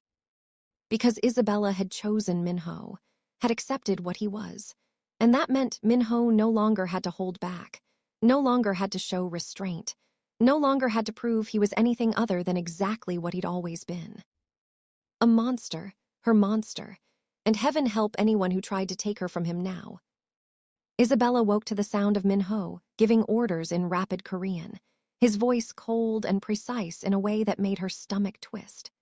She'd fallen asleep against his chest sometime after midnight, exhausted from crying and fear, and the slow realization that she'd just committed herself to a man who solved problems with bullets. Now, in the gray light of early morning, reality was harder to ignore. She sat up carefully, and Minho's conversation cut off mid-sentence. He turned to her, and the transformation was immediate. The ice in his expression melted into something warmer, though no less intense. You should rest more, he said, switching to English. His side had to be killing him, but he moved like the gunshot wound was nothing more than an inconvenience. I've rested enough. She pulled the blanket tighter. What were you talking about? Business. Minho. He sighed, ran a hand through his hair. The gesture was so human, so normal, that it almost made her forget what he was. Prosecutor Yoon, we're discussing options. Options for what? Revenge, murder. Her voice came out sharper than intended. I heard the word for kill at least 3 times. His jaw tightened. You speak Korean. Enough to know when someone's planning violence. She'd studied the language before moving to Seoul, picked up more from teaching. She wasn't fluent, but she understood more than people realized. You promised me you'd try, that if I said you were going too far, you'd find another way. Prosecutor Yoon sent armed men into a school full of children to kidnap you. Minho's voice was flat, controlled, but she heard the fury underneath. He killed Taesung, killed 3 innocent civilians, injured 6 students, and he'll do it again if I don't stop him. So report him, get evidence, let the system. The system? Minho laughed, harsh and bitter. Isabella, he is the system. He's a prosecutor with friends in every level of government. He's untouchable through legal means, which means the only way to stop him is to become exactly what he says you are. She stood, faced him. A murderer, a criminal, someone who solves every problem with violence. I already am those things. Then be something else. The words burst out of her, desperate and raw. Be better for Soo-jin, for... She stopped, swallowed. For me. The silence stretched between them, heavy with everything unsaid. Minho stared at her like she'd asked him to cut out his own heart. You don't know what you're asking, he said finally. I'm asking you to find another way. You're smart, powerful, you have resources. There has to be an option between doing nothing and committing murder. And if there isn't? She met his eyes. Then I can't stay. I meant what I said, Minho. I won't watch you become a monster and pretend it's acceptable because you're protecting me. I won't be your excuse for more violence. His phone rang before he could respond. He glanced at it, jaw clenching. I need to take this. She watched him walk away, heard the low murmur of conversation in Korean. watched the tension in his shoulders, the way his free hand clenched into a fist. Whatever he was hearing, it wasn't good. When he returned, his expression was carefully blank. That was Jinwoo. Prosecutor Yoon just held a press conference. He's claiming the school attack was gang violence, that I'm responsible, that he has evidence connecting me to the assault. What? He's the one who sent those men. Yes, but he's also the one with credibility, with a badge and a public platform and no criminal record. Minho's smile was cold. He's framing me for his own crime, and unless I can prove otherwise, it's going to work. Isabella's mind raced. The man you captured, the one who confessed, can't he? A coerced confession from a criminal against a respected prosecutor. Minho shook his head. It would never hold up in court. Yoon knows that. It's why he's not worried. Then what about the police? Detective Kim seemed suspicious of him too. Detective Kim suspects everyone, but suspicion isn't proof. And Yoon has spent 5 years building his case against me. He has files, evidence, witnesses, all circumstantial, all carefully constructed. This is his endgame, Isabella. He's using the school attack to finally arrest me. The implications settled over her like ice water. They're coming for you. Probably within hours. He moved to her, cupped her face. Which is why you need to leave, now, before you're implicated, before anyone connects you to me officially. I'm already connected to you. I was there, at the school. The police questioned me. As a victim, a witness, not as he stopped, seemed to struggle with the word. Not as someone who matters to me. If you leave now, you can claim fear, confusion, distance yourself from all of this. And you. I'll handle Prosecutor Yoon my way. By killing him. If necessary. She pulled away from his touch, wrapped her arms around herself. Then you'll prove him right. Prove that you're exactly what he says you are. A criminal, a murderer, someone who belongs in prison.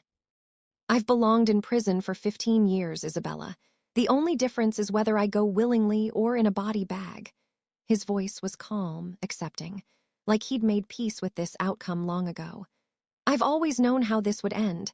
Men like me don't get happy endings. Monsters don't get happy endings, she whispered, remembering the spray-painted message. Exactly. Something in her chest cracked, because he believed it, truly believed he was beyond redemption, beyond hope, beyond anything but violence and death. What about Sujin? She asked. What happens to her when you're dead or in prison? Pain flickered across his face. I have arrangements. Jinwoo will take care of her. She'll have money, protection, everything she needs. Except her father. She's better off without me anyway. I've been a terrible parent, absent, cold, more interested in building power than raising my daughter. He turned away, stared out the window. Maybe this is for the best. Maybe she deserves better than a monster for a father. Isabella wanted to scream, wanted to shake him, wanted to make him see that he was wrong, that Sujin needed him, that he was capable of being more than what he believed himself to be. But before she could speak, the door burst open. Jinwoo breathing hard. Boss, we have a problem. The police just issued a warrant for your arrest. They're mobilizing now. Every unit in Seoul is looking for you. Minho nodded like he'd expected this. How long do we have? Maybe an hour before they trace you here. Less if Prosecutor Yoon has inside information on your safe houses. He probably does. Minho turned to Isabella. Jinwoo will take you somewhere safe, a different location, somewhere Yoon can't find you. I'm not leaving you. You don't have a choice. Yes, I do. I chose to stay, remember? I chose this. You. She moved to him, grabbed his arm. I'm not running now just because things got difficult. Difficult? He laughed, sharp and humorless. Isabella, if you stay, you become an accomplice, an accessory. They could charge you with harboring a fugitive, obstruction of justice. You could lose your job, your visa, your freedom. Is that what you want? I want you to stop trying to protect me by pushing me away. I'm trying to protect you by being smart. Then be smart enough to find a way out of this that doesn't end with you dead or in prison. Her voice rose, desperate. You keep saying you're a monster like it's inevitable, like you have no choice. But you do. You can choose to be better, to fight differently. To what? Turn myself in, confess to crimes and hope for leniency. He shook his head. I'd be dead within a week. Prison assassination. Yoon would make sure of it. Then we get evidence. Real evidence. We prove Yoon orchestrated the attack. There is no evidence, Jinwoo interrupted quietly. We've been looking. Yoon covered his tracks. The men he hired are all dead. The money trail disappears into shell companies. The confession we have won't hold up. There's nothing concrete. Isabella refused to accept that. What about witnesses? Someone must have seen something. The men at my building that night. The way the attack was coordinated. There has to be. She stopped, remembered something. The photograph, she said. The one Detective Kim showed us. The one of you and me in the parking lot. It was in my desk drawer. Minho frowned. What about it? Someone put it there? Recently. Between when I left school the day before and when I arrived that morning. Which means whoever planted it had access to my classroom outside of school hours. We already know that, Jinwoo said. The same person who vandalized your room. But what if there are cameras, security footage of them breaking in? Isabella turned to Minho. The school has cameras everywhere. If we can get the footage, if we can identify who planted that photograph. It would connect them to the harassment, but not necessarily to Prosecutor Yoon, Minho said. But she saw something flicker in his eyes. Hope, maybe, or at least the possibility of hope. Unless they were sloppy, Jinwoo said slowly. Unless they left a trail, made contact with Yoon's office, used a phone that can be traced. He pulled out his tablet, fingers flying across the screen. If we can identify the person who planted the photo, we can trace their communications, see if they talked to Yoon or anyone connected to him. It's a long shot, Minho said. It's better than nothing. Isabella grabbed his hand. Please, just try, before you do something that can't be undone. He studied her for a long moment, and she held her breath, waiting, praying he'd choose differently, choose better, choose her vision of who he could be over his certainty of who he was. All right, he said finally.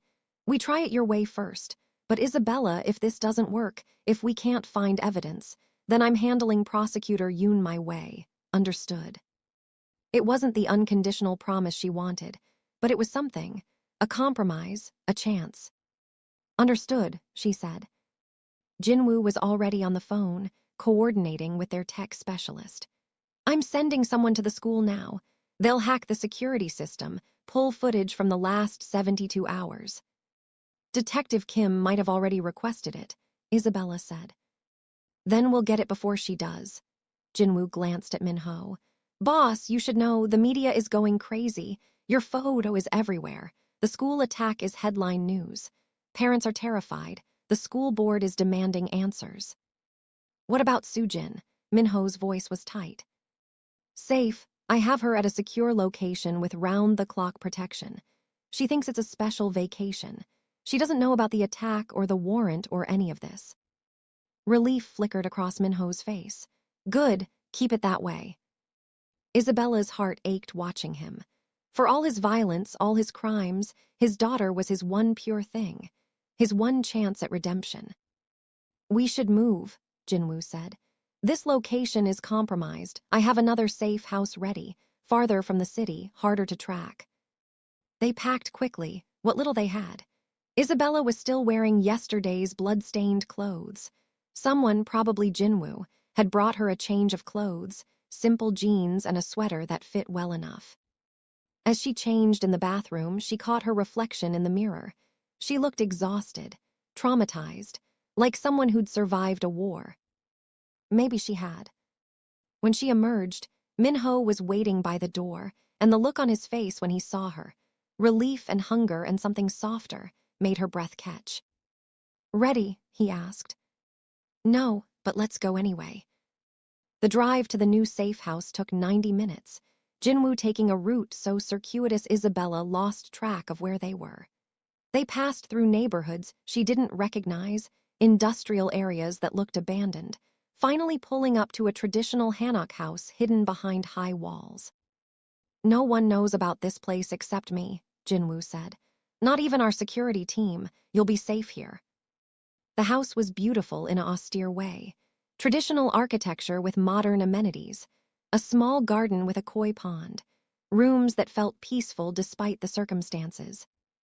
Minho moved through the space-checking exits, windows, sight lines, always calculating, always preparing for the worst.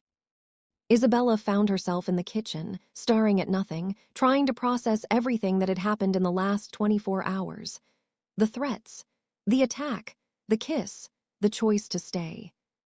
The certainty that she was falling in love with a man who'd probably destroy her. Here, Minho appeared with tea, pressed the warm cup into her hands.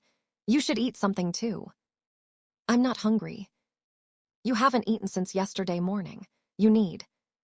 I need you to stop trying to take care of me like I'm fragile. She set the tea down. I'm scared, Minho, terrified, but I'm not going to break, so stop treating me like I will. His expression shifted, something dark and approving flickering in his eyes. Most people would have broken already. I'm not most people. No, he moved closer, and the air between them charged with familiar electricity. You're definitely not. They stood like that, inches apart, and Isabella was suddenly very aware they were alone. Jinwoo had disappeared to coordinate the security footage retrieval. The safe house was silent except for their breathing. I should check your bandages, she said, because the alternative was acknowledging the want building between them. Make sure the wound isn't infected. I'm fine. Minho. I'm fine, Isabella. The doctor cleaned it properly. I've had worse. That's supposed to comfort me, that you've been shot before. He smiled, small and sad. Probably not. She reached for him anyway, unbuttoning his shirt carefully. He let her, standing still as she peeled back the fabric. The bandages were clean, no signs of bleeding, but the bruising around the wound was spectacular, purple and black spreading across his ribs. Her fingers traced the edge of it, Featherlight. Does it hurt? Yes, his voice had gone rough. Good, maybe it'll remind you that you're not invincible. She looked up, found him watching her with an intensity that made her pulse spike. That you can be hurt, killed, that I can't. She stopped, swallowed the words. Can't lose you. Can't survive if something happens to you. Can't imagine my life without you in it. Too soon for those words. Too dangerous. But Minho heard them anyway, saw them in her expression. Isabella. Don't, she stepped back. Don't make promises you can't keep. Don't tell me everything will be fine when we both know it won't. Then what do you want me to say? Say you'll try. Say you'll fight to survive this. Say you won't just give up and accept that monsters don't get happy endings. He caught her hand, pulled her back. I'll try, I'll fight, but I won't lie to you about the odds. The odds don't matter, only the choice. She placed her palm over his heart, felt it thunder against her hand. You choose to survive. You choose to be more than what everyone expects. You choose me over the easy path of violence. Choosing you is choosing violence, he said quietly. Because I'll burn down anyone who tries to take you from me. I'll cross every line, break every rule, become the worst version of myself if it means keeping you safe. Then I'll have to keep you from becoming that. She rose on her toes, pressed her forehead to his. I'll be your conscience, your anchor, the thing that reminds you there's another way. What if I don't want another way? Then I'll make you want it. He kissed her then, and it was different from the desperate claim in her classroom. This was slower, deeper, weighted with everything they weren't saying. His hands found her waist, pulled her closer, and she went willingly. Let herself sink into the heat of him, the solid reality of his body against hers. This was dangerous, reckless, exactly the kind of thing she should avoid. She didn't care. Minho's phone buzzed, and he groaned against her mouth. I'm going to destroy that phone. Answer it, it might be important. He pulled back reluctantly, checked the screen. His expression shifted immediately. Jinwoo, what did you find? Isabella couldn't hear the response, but she watched Minho's face harden. You're sure? A pause. Send me everything. I want names, dates, every detail. Another pause. No, I'll handle it, just get me the evidence. He ended the call, met her eyes. They found something, Isabella said. Yes, the person who planted the photograph, the one who vandalized your classroom. His voice was cold, controlled. It was someone inside my organization, someone I trusted. The betrayal hit her even though it shouldn't have. Who? One of my security team. Been with me for 3 years. Clean record. No red flags. Minho's jaw clenched. He's been feeding information to Prosecutor Yoon for the last 6 months about my operations, my movements, my interest in you. Can we use that to prove Yoon orchestrated everything? Maybe Jinwoo is pulling phone records, financial transactions. If we can establish direct communication, direct payment. He stopped, shook his head. It's still circumstantial, but it's more than we had. It's a start. Isabella grabbed his hand. See, your way, evidence instead of violence, legal channels instead of murder. We'll see, but she heard the doubt in his voice, the certainty that this wouldn't be enough. Minho, you promised. I promised to try your way first, and I am. But if this falls apart, if Prosecutor Yoon finds a way to bury this evidence, then I'm ending this. Permanently. Before she could argue, his phone rang again. Different tone, emergency. He answered, listened, and every muscle in his body went rigid. When? A pause. How many? Another pause. I'm on my way. What happened? Isabella asked, already knowing it was bad. Prosecutor Yoon just raided 3 of my businesses simultaneously, arrested 15 of my people, seized computers, files, everything. Minho was already moving, grabbing his jacket. He's escalating, trying to dismantle my organization before I can strike back. Then we work faster. We get the evidence. There's no time. He turned to her, and the look in his eyes was final, resolved. This is war now, Isabella, real war, and I can't fight it your way, I'm sorry. Don't, she grabbed his arm. Don't go. If you go, if you retaliate, you're playing right into his hands. He wants you to respond with violence. It proves his case. I don't care anymore. His voice was flat. He's destroying everything I've built, arresting my people, coming after my family. I can't let that stand. So you'll what? Kill him? Kill a prosecutor? That's not war, Minho, that's suicide. Maybe, but it ends the threat.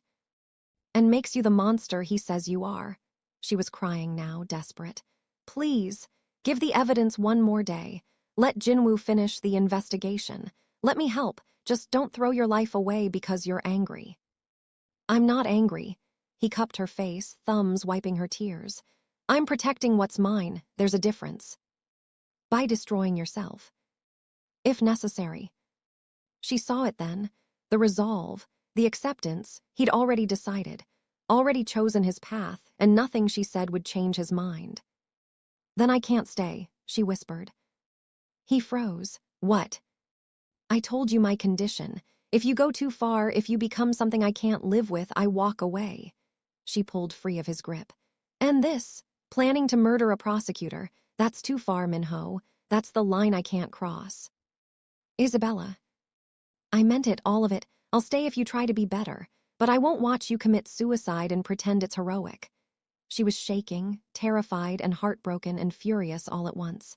So you have a choice, me or revenge, the possibility of a future or the certainty of death. Choose. The silence stretched between them, brutal and suffocating. She saw him weighing it, saw the war playing out behind his eyes, everything he'd built versus everything he wanted. Power versus love, survival versus surrender.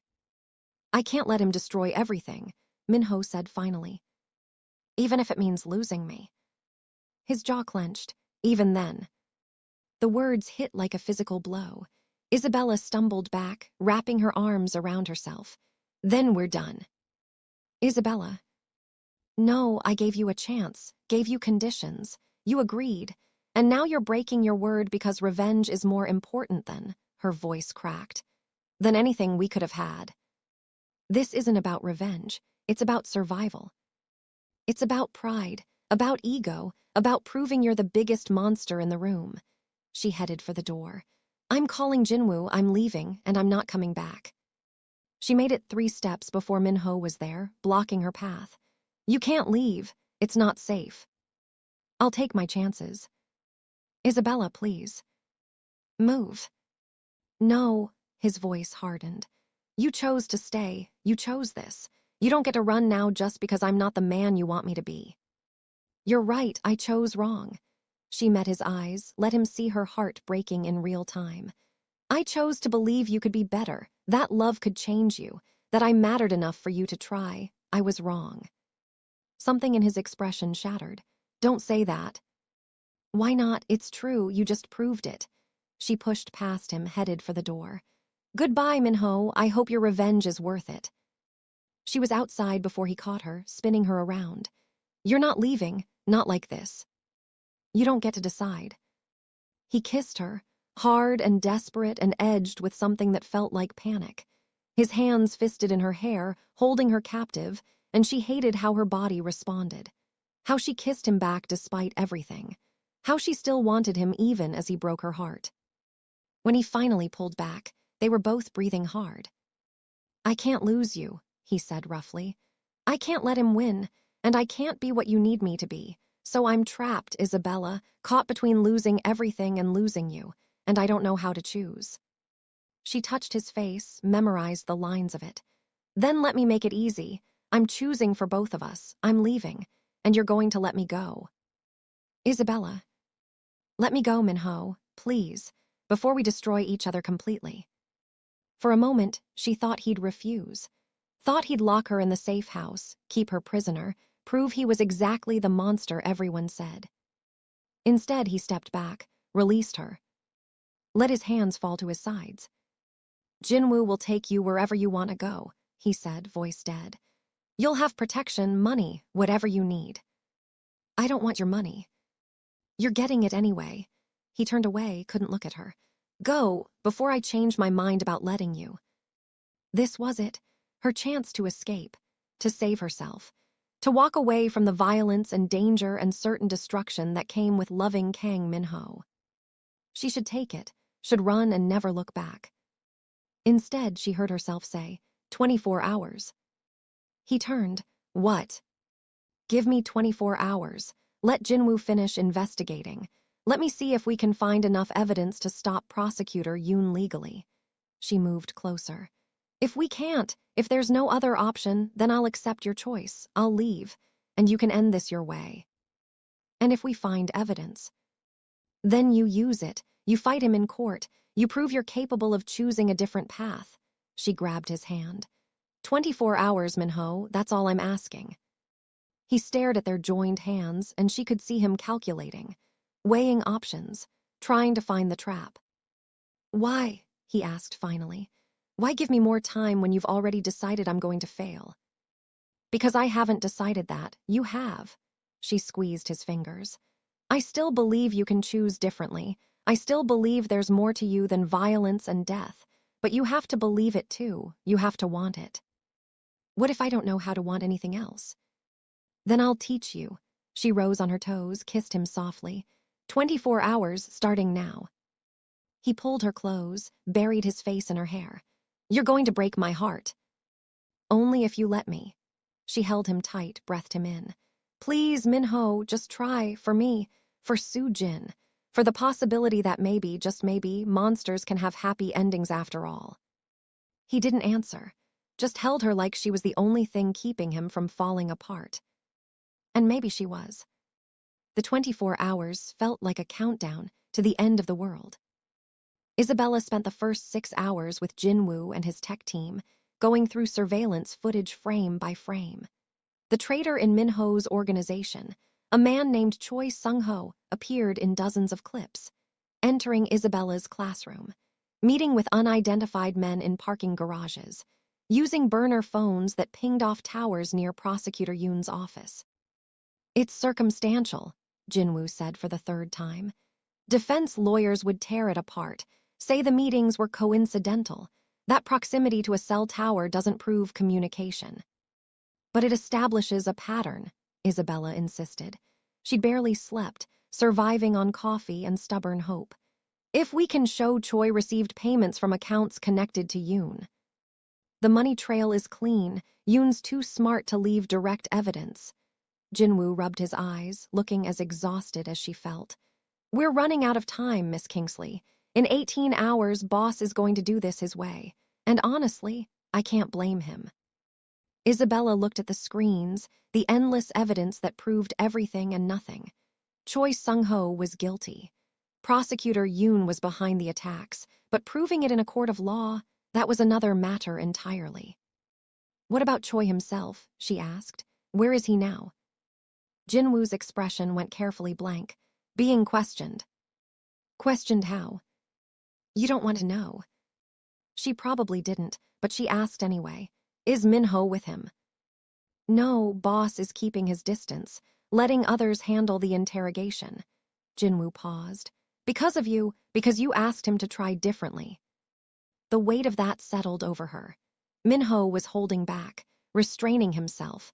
Not because he wanted to, but because she'd asked him to. Because in some twisted way, her opinion mattered more than his instinct for violence. I need to see him, she said. Boss gave strict orders that you stay here, where it's safe. I don't care about his orders. She stood, grabbed her jacket. Where is he? Jinwoo studied her for a long moment, then sighed. He's going to kill me for this.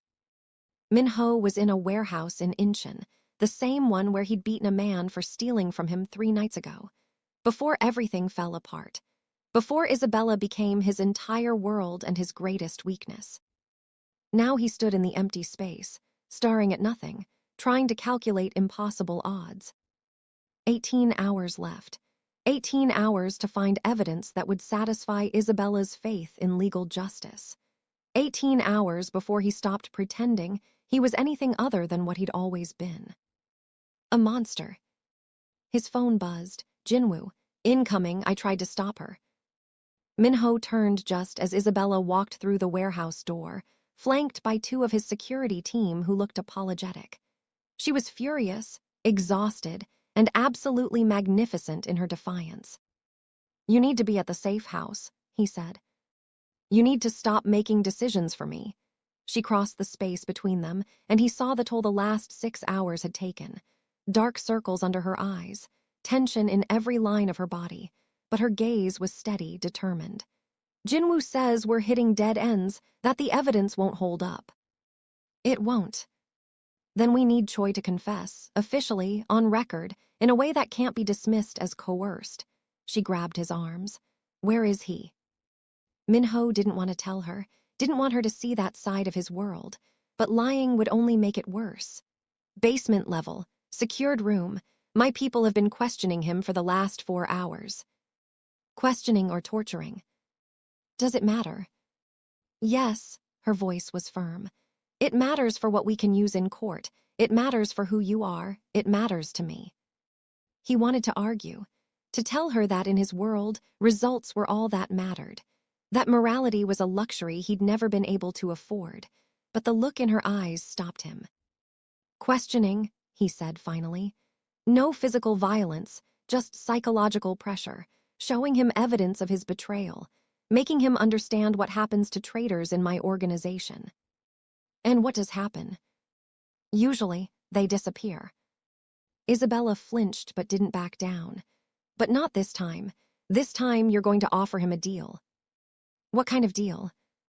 Immunity, protection, a new identity, whatever he needs to feel safe enough to testify against Prosecutor Yoon.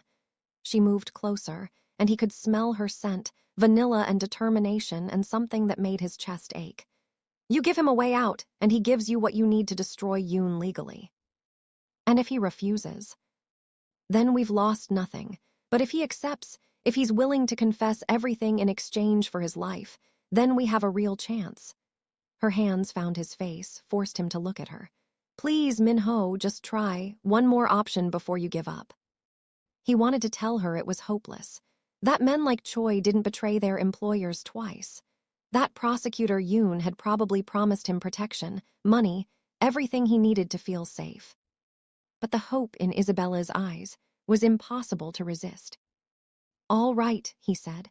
We try it your way. But Isabella, if this doesn't work, if Choi refuses or the evidence still isn't enough, then I'm done compromising. Understood. Understood. She rose on her toes, kissed him softly. Thank you. Don't thank me yet. He caught her hand. And you're staying up here, you don't need to see. I'm coming with you. Her voice left no room for argument. If we're offering him a deal, if we're asking him to trust us, then he needs to see I'm real. That this isn't just another manipulation. That there's someone in your world who actually believes in doing things differently. She was probably right. Choi would be more likely to trust a teacher than a crime lord. But the thought of Isabella seeing that room, seeing the fear in Choi's eyes, seeing what Min-ho's psychological pressure actually looked like, it made his stomach turn. You might not like what you see, he warned. I probably won't, but I need to see it anyway. She squeezed his hand. All of it, the good, the bad, and the monstrous. If I'm choosing you, I'm choosing all of you. Something in his chest cracked open. No one had ever said that to him before. No one had ever looked at his darkness and chosen to stay anyway. He led her down the stairs, through corridors that smelled of oil and rust, to a reinforced door guarded by 2 men. They straightened when they saw him, nodded respectfully. Status, Min-ho asked in Korean. He's breaking, boss, asking about deals, wanting to know if cooperation means mercy. Good, Min-ho switched to English for Isabella's benefit. We're going to offer him exactly that, but I need both of you to leave, wait upstairs. What happens next is between me. Miss Kingsley and Choi. The guards exchanged glances, but obeyed. They'd learned long ago not to question Min-ho's orders. Inside the room, Choi Sung-ho sat in a metal chair, hands zip-tied in front of him. He was maybe 30, with the lean build of someone who'd grown up hungry and fought his way to something better. Now he looked terrified, exhausted, and resigned to whatever came next. When he saw Isabella, confusion flickered across his face. Who's she? He asked in Korean. Someone who's going to save your life, Min-ho replied in the same language, then switched to English. Choi Sung-ho, this is Isabella Kingsley, the woman you've been helping prosecutor Yoon target. Choi's eyes widened. I didn't know he'd send armed men into a school, I swear. I just gave him information, locations, schedules, I thought. He stopped, swallowed. I thought he was building a legal case. Did you? Isabella stepped forward, and to Min-ho's surprise, her voice was gentle, not accusatory, just curious. Or did you know exactly what Yoon would do with that information and tell yourself it wasn't your fault? Choi looked away. I needed the money, my sister, she's sick, cancer. The treatments are expensive and boss doesn't cover medical for family members. Yoon offered me enough to save her. What was I supposed to do? You were supposed to come to me, Min-ho said coldly. I would have paid for her treatments, set her up in the best hospital in Seoul, given you whatever you needed. I didn't know that, Choi's voice cracked. You're not someone people ask for help, boss. You're someone people fear. Someone who solves problems with violence. I thought if I came to you, you'd see me as weak, expendable. The words hit harder than they should have, because Choi was right.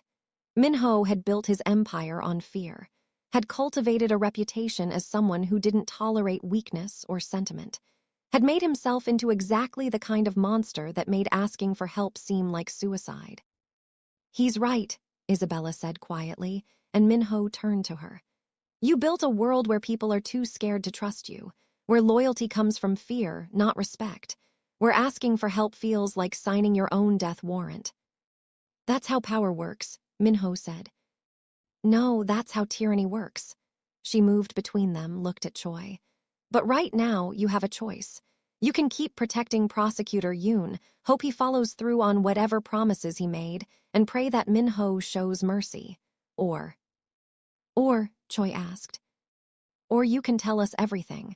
Every conversation with Yoon, every order he gave you, every piece of evidence you can provide that proves he orchestrated the attacks. Isabella crouched down, met Choi's eyes. And in exchange, Min-ho will pay for your sister's treatments. We'll give you enough money to disappear and start over somewhere safe. We'll let you walk away from all of this. She's offering you a deal I would never make, Min-ho added. Because normally betrayal means death, but she believes in second chances, in redemption, in the possibility that people can choose differently. He paused. So I'm letting her make the offer. Once. If you refuse, if you try to play both sides, if you lie or hold back information, then we're done. And I handle this my way. Choi was shaking now, and Minho wondered if it was fear or relief or both. You'd really let me go, after everything I did. I'd really let you go, Isabella confirmed. But only if you help us stop Yoon. Only if you give us enough evidence to destroy him legally. Can you do that? I have recordings, Choi said suddenly. On my phone, conversations with Yoon, him ordering me to plant evidence to watch you. He stopped, looked at Isabella. To make you vulnerable, to find ways to isolate you from protection.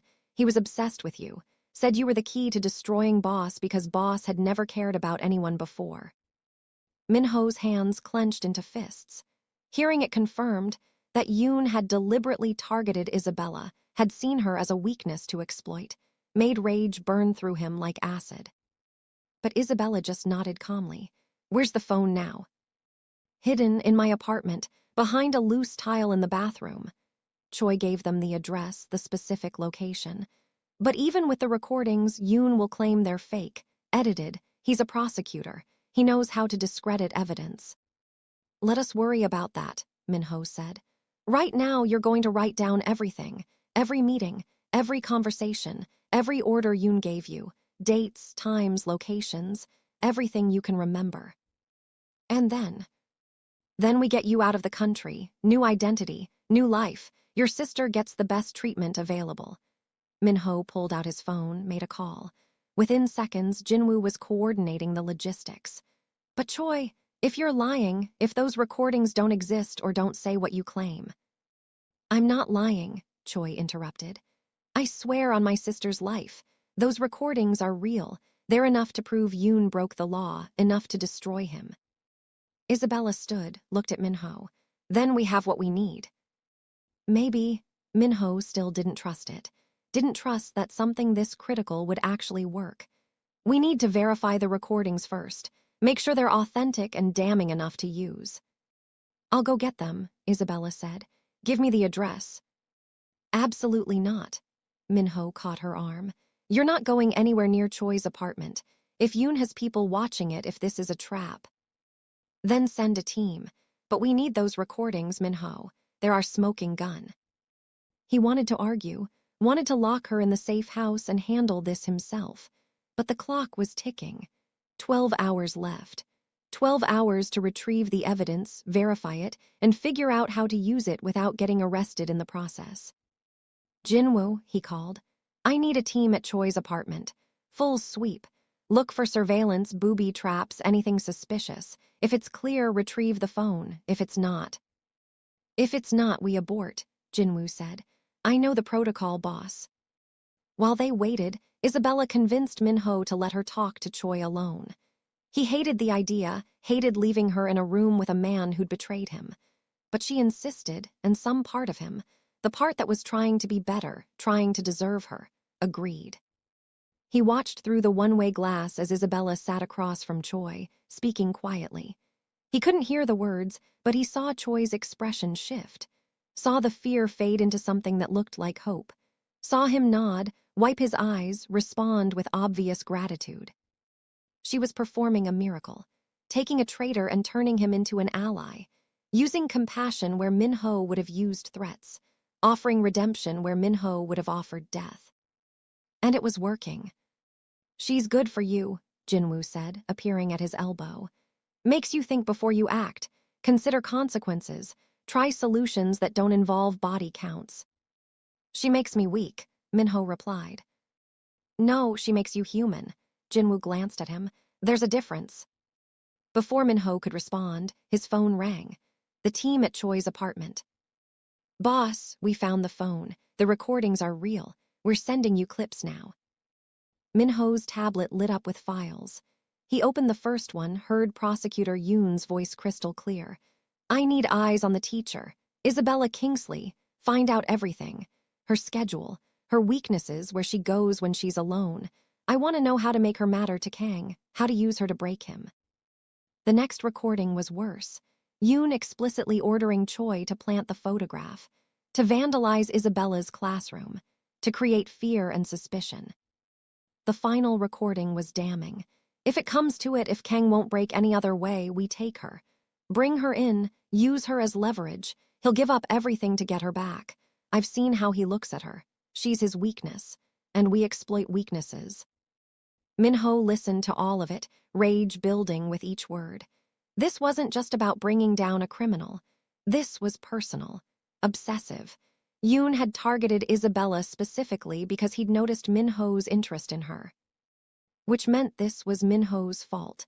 His obsession with Isabella had painted a target on her back. His inability to hide his feelings had made her vulnerable. When Isabella emerged from the interrogation room, she took one look at his face and knew. You found the recordings. Yes. And they're enough. They're enough to prove Yoon broke the law, ordered harassment, planned kidnapping. Minho handed her the tablet. Listen for yourself. She did, her expression growing darker with each clip. When the final recording ended, Yoon coldly planning to use her as leverage, she looked up with fury in her eyes. He's a monster, she said. So am I. No. She grabbed his face, forced him to look at her. You're a criminal, you've done terrible things, but you've never targeted innocents deliberately, never used someone's love against them as a weapon. Never. She stopped, swallowed. Yoon is worse than you, and that's saying something. Then we agree.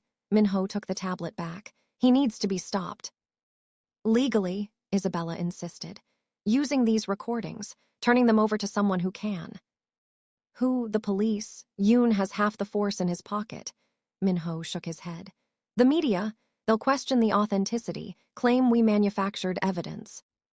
Then we give them to Detective Kim, Isabella said. She hates you, but she hates corruption more. She'll verify the recordings. She'll make sure they're used properly. It was risky. Detective Kim could easily decide the recordings were fake, or use them as an excuse to arrest Minho along with Yoon. But it was also the only option that didn't involve murder. All right, Minho said. We try it your way. We contact Detective Kim, give her everything, and pray she's as incorruptible as her record suggests. Isabella's smile was worth every risk. Thank you. Don't thank me yet. He pulled her close, breathed in her scent. We still have to survive the next few hours, and Yoon isn't going to go down without a fight. Detective Kim arrived at a neutral location, a coffee shop in Gangnam that Minho's people had swept for surveillance. She came alone, which was either brave or stupid, and sat across from them with the wariness of someone who'd learned to trust no one. This better be good, she said. I just left a crime scene to meet with a wanted fugitive. If this is a waste of my time. It's not, Isabella interrupted. She'd insisted on being present, on being the one to explain. We have evidence, recordings of Prosecutor Yoon ordering illegal surveillance, harassment, planning kidnapping, everything you need to arrest him. Detective Kim's expression didn't change. And why would you bring this to me instead of using it yourselves? Because we're trying to do this the right way, Isabella said. Through legal channels, with proper evidence, we need someone we can trust to verify the recordings and take action. Someone you can trust, Detective Kim looked at Minho. You don't trust anyone, Mr. Kang, and I certainly don't trust you, so what's the real reason you're here? Minho could have lied, could have played the role of concerned citizen. Instead, he told the truth. Because she asked me to, because I'm trying to prove I'm capable of choosing a different path, and because if you don't stop Yoon, I will, and my way will involve significantly more bloodshed. Detective Kim studied him for a long moment, then held out her hand. Let me hear the recordings. They played them all, watched her face remain impassive as Yoon's voice laid out his plans, ordered crimes, explicitly targeted Isabella to destroy Minho. When the final recording ended, Detective Kim sat back. These are authentic. I can verify the voice patterns, cross-reference dates with Yoon's known movements. This is enough to arrest him. Relief flooded through Isabella. Then you'll do it. I'll do it. Detective Kim looked at Minho. But there's a condition. You turn yourself in. Face charges for your own crimes. You don't get to walk away clean just because Yoon is worse. No, Isabella said immediately. That wasn't the deal. It's fine. Minho caught her hand. She's right. I've broken laws, hurt people. I don't get redemption just because I did one thing right. Minho. He kissed her, silencing her protests. It's fine, Isabella. I knew this was how it would end. The only question was whether I'd go in a body bag or in handcuffs. He pulled back, met her eyes. At least this way, I get to see you one more time. Get to know you're safe. That Yoon can't hurt you. This isn't fair, Isabella whispered. Nothing about this has ever been fair. He turned to Detective Kim. I have conditions of my own. Isabella goes free, completely free, no charges, no implications. You make it clear she was a victim, not an accomplice. Agreed. And my daughter, Soojin, she's protected. She has guardians lined up, resources, everything she needs. You make sure she's never connected to my crimes. Also agreed. Detective Kim pulled out handcuffs. Anything else? Yes. Minho looked at Isabella one last time, memorized her face. Tell her, he stopped, jaw clenching. Tell her I'm sorry for all of it, for dragging her into my world, for making her care about a monster, for... Tell her yourself, Detective Kim interrupted. You'll have visitation rights, pending trial, if she wants to see you. She won't, Minho said. She's smarter than that. Yes, I will, Isabella said fiercely. I'll visit every day they let me. I'll be there for your trial. I'll wait however long it takes. Because I'm not giving up on you, Minho. Not when you just proved you're capable of choosing differently. Isabella. You chose me, she said simply. Over revenge, over violence, over everything you've ever been. You chose to do this the right way because I asked you to.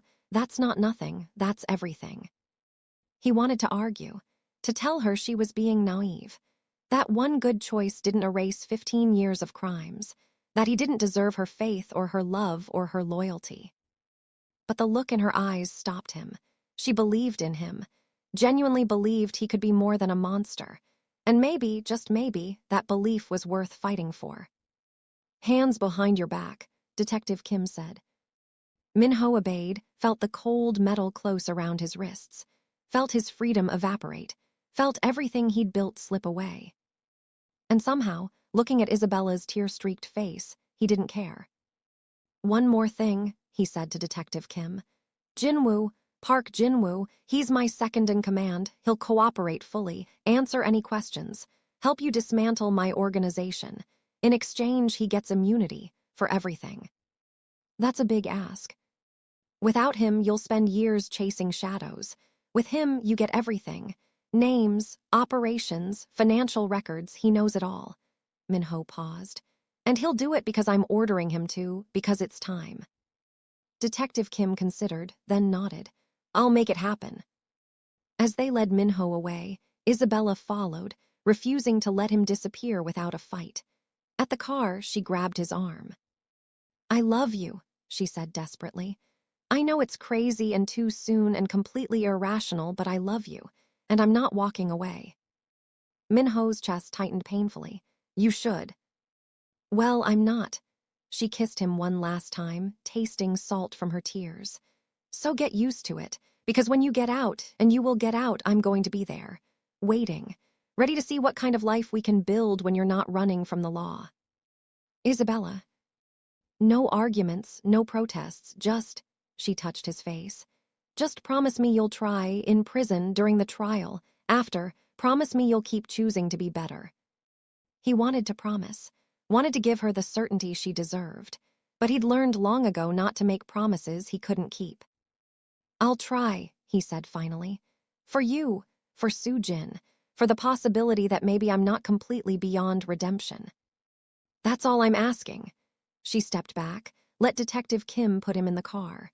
Watched as they drove away, taking with them the man she'd somehow fallen in love with in the span of a week.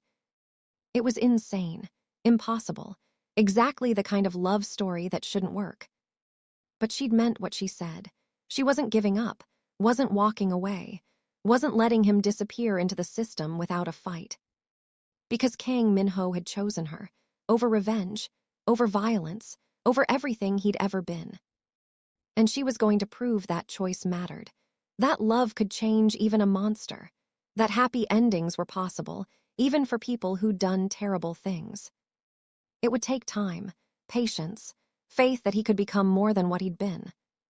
But Isabella had never been good at giving up, and she wasn't about to start now.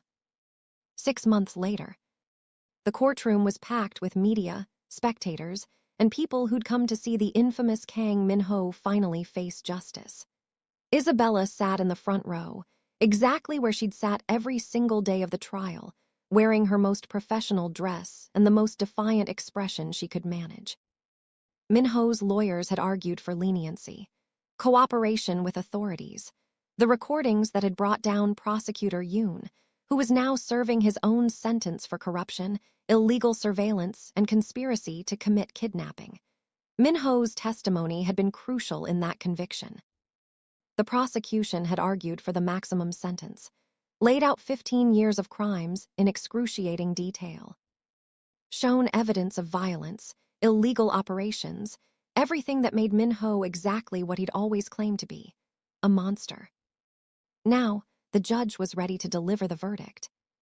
"Kang Min-ho," the judge said, "you've been found guilty of racketeering, money laundering, and conspiracy to commit assault. However, this court also recognizes your cooperation with authorities in bringing down a corrupt prosecutor, your willingness to dismantle your own organization, and the testimony of numerous character witnesses, including your daughter's teacher, Miss Isabella Kingsley, who attest to your capacity for change." Isabella held her breath. "Taking all factors into consideration, this court sentences you to 5 years in prison, with the possibility of parole after 3 years for continued good behavior and cooperation." 5 years, it could have been 20, could have been life. 5 years was a gift. Min-ho showed no reaction, but Isabella saw the tension leave his shoulders, saw him glance back at her, and the look in his eyes, gratitude, love, hope, made her want to cry. After the sentencing, they allowed her 5 minutes with him before he was transferred. 5 minutes to say everything that mattered. 3 years, she said, grabbing his hands through the barrier. 3 years until parole. We can do that. Isabella, you can't wait. I'm not waiting. I'm living, teaching, raising your daughter. Yes, Sujin is with me now. Jinwoo arranged it. She's safe and happy, and she knows you're trying to be better. Isabella squeezed his hands. I'm living my life, and in 3 years you'll be part of it, really part of it. Not running, not hiding, just us. You deserve someone better. I deserve someone who chooses to change, who proves that redemption is possible, who loves me enough to try. She leaned closer. That's you, Min-ho. You're not a monster anymore. You're just a man who made terrible choices and is finally making better ones. I love you, he said roughly. More than I thought I could love anyone, more than I knew I was capable of.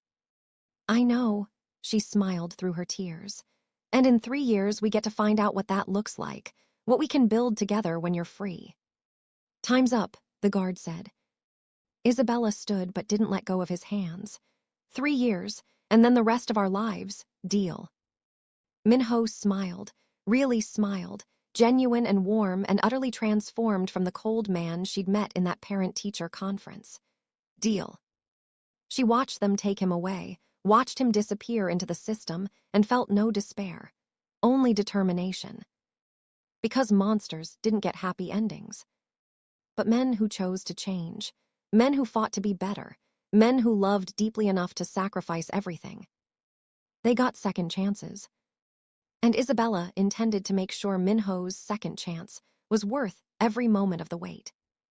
3 years later, the prison gates opened at dawn, and Min-ho stepped out into freedom for the first time in 3 years. He'd served his time, cooperated fully, helped authorities dismantle what remained of his criminal empire, attended therapy, taken classes, done everything possible to prove he deserved this chance. And waiting for him, exactly where she'd promised she'd be, was Isabella. She looked different, older, more confident. Her hair was longer, her smile brighter, and beside her stood Sujin, 10 years old now, clutching Isabella's hand and bouncing with excitement. Appa! Sujin ran to him, and Minho caught her, lifted her up, buried his face in her hair and let himself feel everything he'd been holding back for 3 years. I missed you, he whispered in Korean. I missed you too, but teacher Isabella said you were getting better, that you were trying to be the kind of Appa I deserve. I'm trying. He set her down, looked at Isabella over his daughter's head. I'm still trying. I know. Isabella walked to him slowly, and when she reached him, she rose on her toes and kissed him, soft and sweet and full of promise. Welcome home. Home, he repeated, testing the word. He'd never really had one, never believed he deserved one. Yes, home with us. She took his hand, laced their fingers together. We have a house in Itaewon, small, normal, nothing like your penthouse, but it's ours, yours if you want it. I want it, he said immediately. I want all of it, you, Sujin, a normal life, everything I never thought I could have. Then let's go. She tugged him toward the car where Jinwoo waited, grinning. Let's start the rest of our lives. As they drove away from the prison, Sujin chattering excitedly in the backseat, Isabella's hand warm in his, Minho felt something he'd never experienced before. Peace. He'd been a monster, had done monstrous things, had hurt people and broken laws and lived a life that should have ended in violence and blood. But he'd chosen differently, had chosen Isabella, had chosen to be better, had chosen to fight for the possibility that even people like him could change. And somehow, impossibly, miraculously, he'd gotten his happy ending. Not because he deserved it, but because Isabella had believed he could be more than what he was, because she'd given him a reason to try, because love, real, stubborn, transformative love, had changed everything. What are you thinking? Isabella asked softly. Minho looked at her, at Sujin, at the life stretching out before them, full of possibility, full of hope, full of everything he'd never dared to want. I'm thinking, he said, that monsters don't get happy endings, but I'm not a monster anymore, and I'm going to spend the rest of my life proving it. Isabella smiled. Good, because I'm going to spend the rest of my life reminding you. And as souls spread out before them, bright and bustling and full of promise, Kang Minho finally believed it. He'd been a monster, but he'd become something more. A man, a father's a partner. Someone worthy of the love she'd given him. Someone capable of a happy ending after all. Thank you for joining us on this journey, besties. If you loved Isabella and Minho's story, please like, share, and subscribe for more K-fairytales stories. Remember, even monsters can change when love is strong enough to believe in them.